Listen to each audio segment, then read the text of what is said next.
the last documentary that we watched before actually choosing to create Arts for Future was the David Attenborough documentary, and what he says is very clear and is kind of amazing.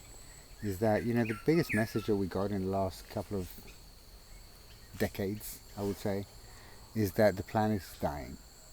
Well, that is one of the biggest lies, because the planet is actually not dying. We are.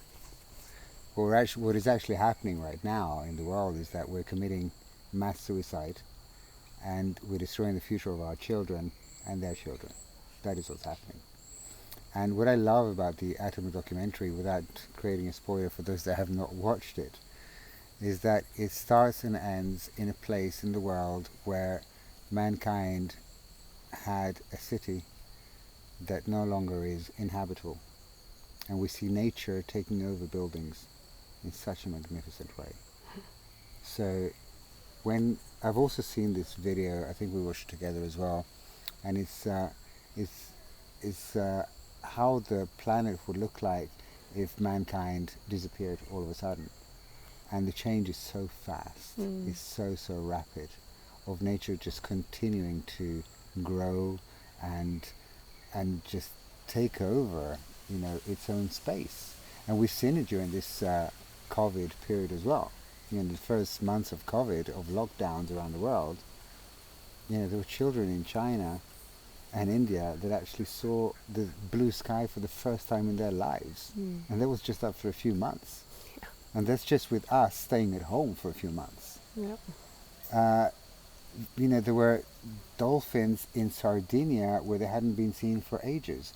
There were clear waters in Venice, which I've never seen in my lifetime.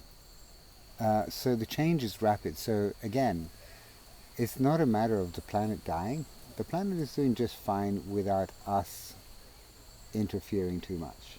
But in the long run, we are killing ourselves. So if we choose to create something different for us and